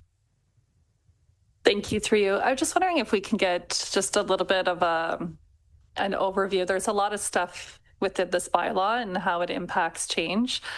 Currently, we have, like our township bylaw doing enforcement. We have Alpha and the Wellington County OPP doing traffic enforcement within Center Wellington. What does it look like after we pass this bylaw in January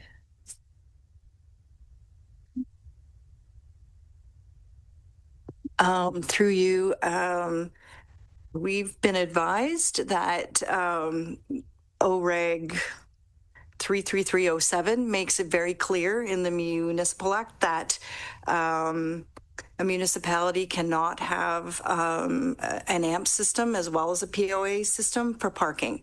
So by repealing the county bylaw, hopefully today, the township will no longer be using the old county bylaw, except in transitioning what is currently in that POA system. So the OPP will not be laying any parking charges under that bylaw in Centre Wellington. However, our new bylaw does not prohibit them from using our new bylaw and laying charges under our new bylaw. It also doesn't prohibit them from assisting the municipality under the Highway Traffic Act with respect to towing, with respect to road closures, anything that they do for us. This new bylaw doesn't prohibit anything. It just prevents us from not using two bylaws and two systems. We will transition to the AMP system, and anything in the current POA system will work its way through, and no further charges will be or fines will be laid under POA or the county bylaw. Okay. I think we start to need to wrap things up a little bit. We've been at this particular long time, which obviously just also reflects the interest in our community as well on this topic. So, Councillor Evo. Thank you. I'm wondering then if we might make an amendment of some nature that says we'd like staff to update the free resident parking program to increase the potential number of registered vehicles per household by April 1st.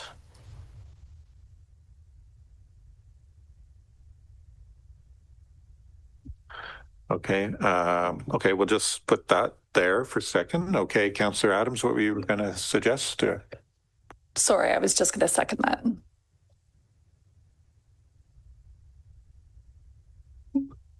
Yeah. And Councillor Welton. I'm a little confused of our process here, but it's okay. But I would have another amendment to make to the recommendations. But let's get our heads around sort of these amendments first, because actually, can I make a suggestion? Mm-hmm. Can I make a suggestion that we don't amend the because a lot of these things have nothing to do with the bylaw. Those you're actually affecting administrative policies. So it would be direction. Councillor Lustgarten's would be direction to staff, and I'm wondering if yours would be direction to staff as well. So it has nothing to do with the bylaws. Those are administrative policies that you're asking us to change. So as far as this one goes, so it would be direction to staff to. Thank you. So as opposed to an amendment, I'd like to make a direction to staff. Okay. Thank you. By way of resolution, however. Yes. Okay. Okay, so let's get all these things out, because I want to make sure that we're covering this and we're respectful of each other. Yes, Councillor Wilton. Yeah, I'll defer to your advice, but I think the amendment I was hoping to make would affect the bylaw, because it would accept those specific parking lots that Colin would have. So that would be and I sent you draft wording it, but there'd be blanks that would need to be filled in, because I don't know all the names of the parking lots that would need to be included in that exception. We if we're going to pass this bylaw today, and I'm going to suggest we need to pass this bylaw today, we need to know those exceptions. We need to know the names. Did you send them to me? Okay. And I haven't sent them to you yet, but I can read them out if that works. Do you want me to read what I've drafted as an amendment so everyone else can hear? Well, let's.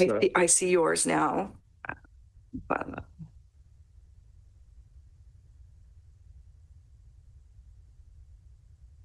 maybe we could take a little break or something and figure this out. So why don't we let's take a 7-minute break, and we'll get the sequencing figured out here.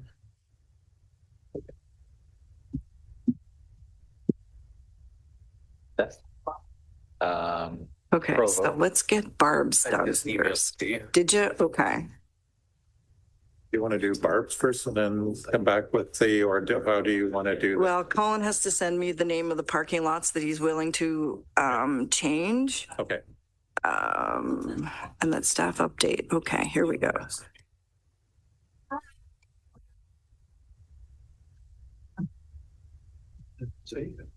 Yeah. I think that's what we get. Council directs staff to amend the exemption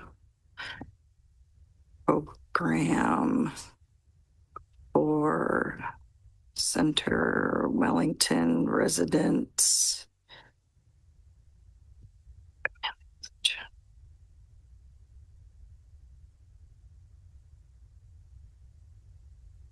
Here it comes to, what'd you say?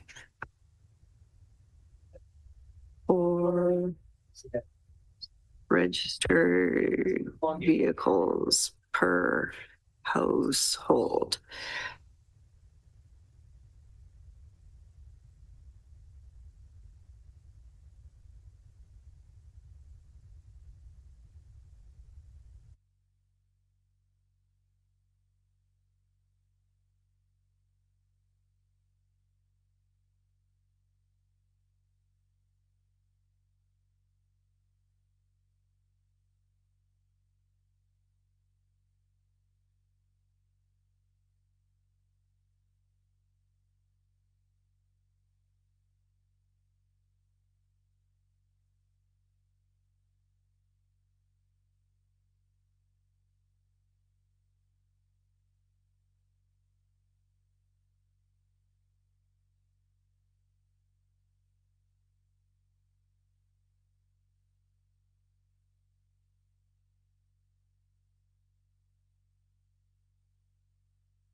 bear with us here. We're gonna walk through this a little bit. So we're gonna start with what was moved by Barb and second by Adam. Councillor Adams, Councillor directs staff to amend the parking exemption program after January 5th to include 4 registered vehicles per household for Centre Wellington residents. And we're not putting a sort of a time limit on that because that's not fair to anyone. And it's just when that gets done, it gets done. Okay. So we had a mover on that of Councillor Evoy, and we had a seconder of Councillor Adams. Are you still good with that? I'm a little concerned, respectfully. The whole idea was that we didn't want to go endlessly. That's why we put a date on it. So that it didn't just say one day we'll look at it again. I think the problem there is unless you're doing the day-to-day, it's too hard for us. We're not here to tell them staff really how to do their work. I think what we're here to do is work with staff to figure out, hey, this is the end goal. We want to have more people have more cars, and really this is the start of it. And I think people will be good with us realizing that that's the end goal. So if we're still good with that, okay. So we had a mover, seconder. Okay, all in favor of that? Okay. So the next one, we're going to go. And that the recommended it that the bylaw be amended to provide exemption to no parking between 2 a.m. and 6 a.m. during the months of November through March for municipal parking lots located at 160 Provost Lane, Menzies Lane, and 25th or 25 Metcalfe Street, I guess. Is that the LTPO? Mm-hmm. Yeah. Yep. Okay. Councillor Wilton, Councillor McDonald. Okay. Any further comments or questions as it relates to that? All those in favor? That's so moved. Okay, now we're going to go back to the original recommendation.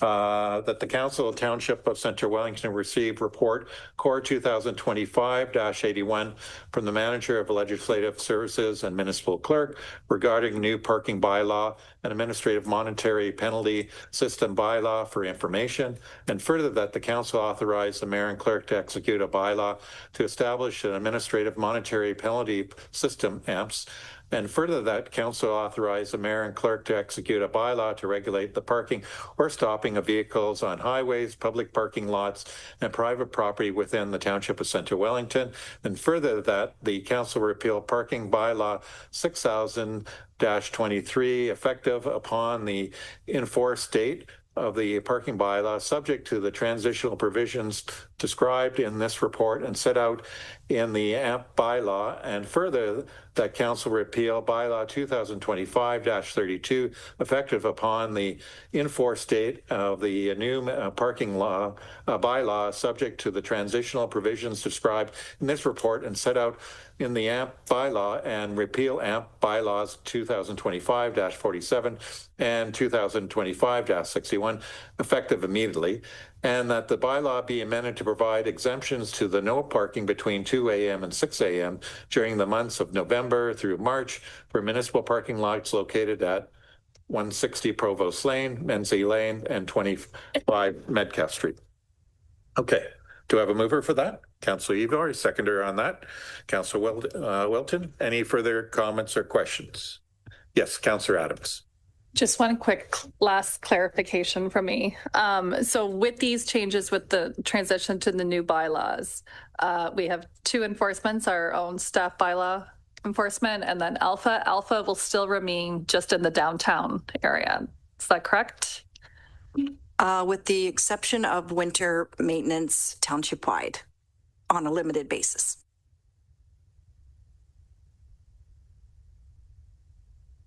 Just a quick question will this become effective immediately, like for people needing to park downtown specifically? Jan 5. Everything is focused around January 5th. So what happens with the enforcement of those 3 lots then overnight between now and January 5th? Because that could potentially they stay as is. There any way we can back off on enforcement? Back off on enforcement on those 3 lots? Because they're signed for 24 hours, correct? Yeah. Yeah. Okay. Is that it's not great at Christmas time to be. No, we can make that adjustment given that that's the intent of the new bylaw. Okay, perfect. Thank you, everybody. Okay. We had a first and seconder. We've had our comments. We would appreciate, thank you everyone for the debate and participation of everybody on this. And also a big thanks to staff. And it's not necessarily will be perfect, but we'll get going on it. And I think we'll all over time make those adjustments that need be. So appreciate everyone's input on this. Okay. All those in favor? That is so moved. Thank you. Okay, so let's move down to item 11.5, appointment and conduct of hearing officer report from Gary. I thought you were done, but no, there's a couple more pieces, and this is one of the last pieces. The purpose of this report is to provide a consistent and transparent framework for the selection and appointment of hearing officers for the township's administrative penalty program and to act as a guide for appointed officers in the exercise of their duties. Section 5.2 of bylaw 2025-50 that council already passed, establishing the positions of screening officer and hearings officer, permits the clerk to establish appointment policies for screening and hearing officers together with the authority to determine the appropriate terms and conditions of such. And this is what we are bringing forward today. I'd be happy to answer any questions. Okay, comments, questions for Carrie as it relates to this item? Okay, seeing none, I'll read the recommendation that the Council of Township of Centre Wellington adopt the appointment and conduct of a hearing officer policy as outlined in Report Core 2025-86 from the Manager of Legislative Services and Municipal Clerk. Do I have a mover for that? Councillor McDonald, a seconder on that. Councillor Evoy. Any further comments or questions? Seeing none, all those in favor? That is so moved. Okay, item 11.6, temporary borrowing bylaw. And I see at the top of my eyes, Adam moving to the lectern. Yes, thank you, Mayor Waters. And through you, this report is really housekeeping in nature and is passed annually to authorize temporary borrowing should the need arise for the township. Staff do not anticipate the need to access any temporary borrowing for 2026. However, it is prudent to have this bylaw in place for any unforeseen emergency requirements. And with that, I'm happy to field any questions the council may have. Thank you, Adam. Questions or comments for Adam? Okay. Seeing none, I'll read the recommendation that the Council of Township of Centre Wellington pass a bylaw to establish temporary borrowing for 2026. Do I have a mover for that? Councillor Wilton, seconder on that. Councillor Adams. Any further comments or questions? Seeing none, all those in favor? That is so moved. Okay, so item 11.7, 2026 interim tax levy bylaw. Thank you, Mayor Waters. And again, through you, this report is being brought forward to establish a bylaw for interim tax levy requirements to collect taxes and establish interim due dates for 2026. In large part, this bylaw is consistent with what council has seen for the purposes of the 2025 calendar year. And with that, I'm happy to take any questions that council may have.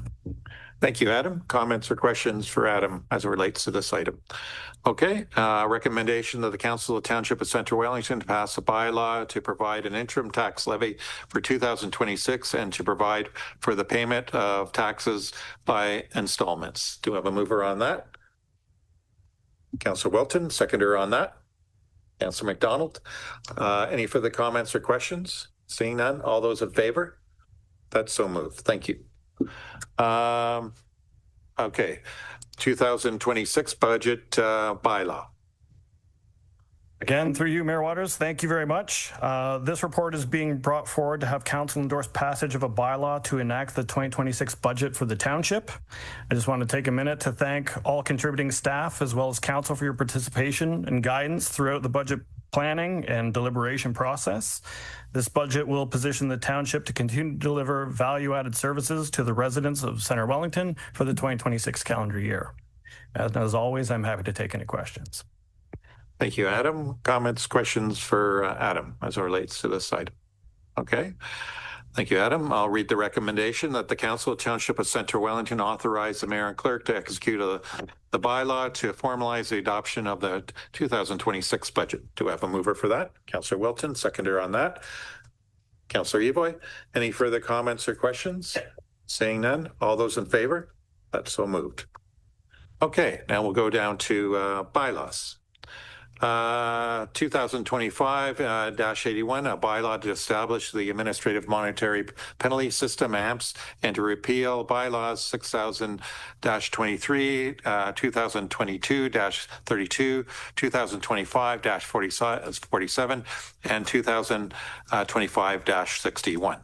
Next, bylaw 2025-82, a bylaw to regulate the parking and stopping of vehicles on highways, municipal parking lots, municipal property, and private property within the Township of Centre Wellington.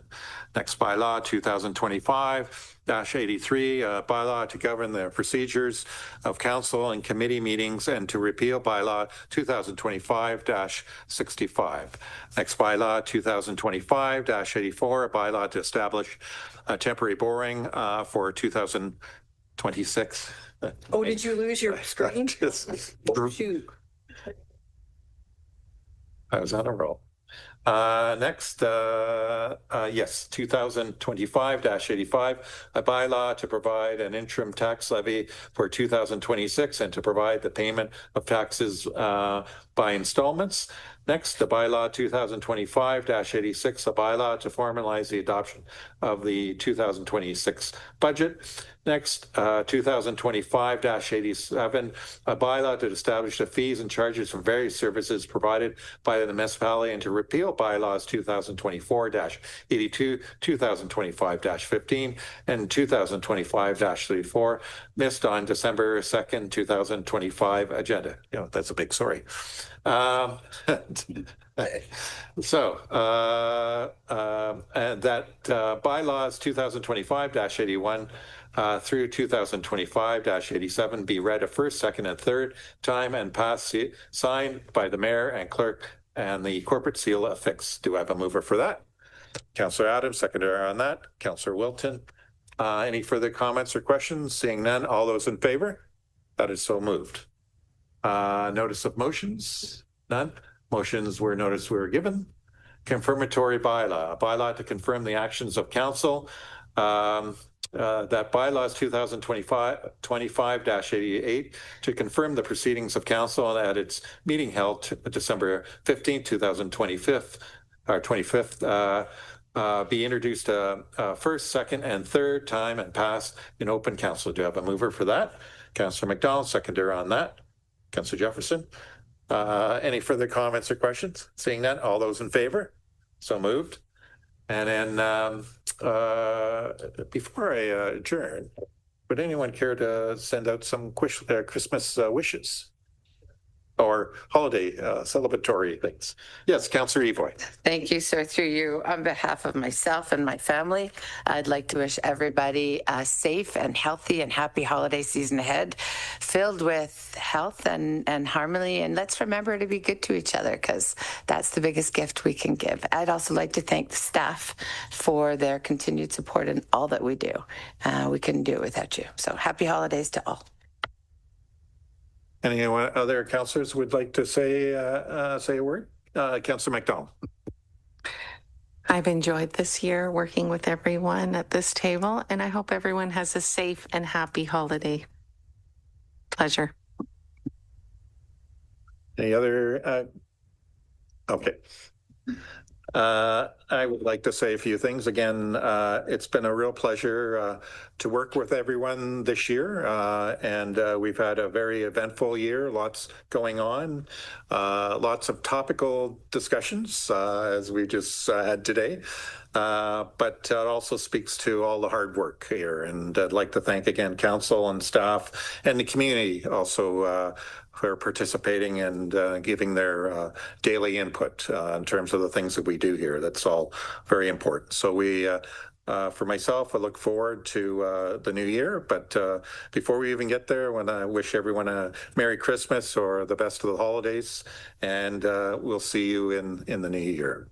So with that being said, do we have a mover for that? Councillor Wilton, seconder on that. Councillor McDonald. All those in favor of adjournment? Thank you very much. Have a good night.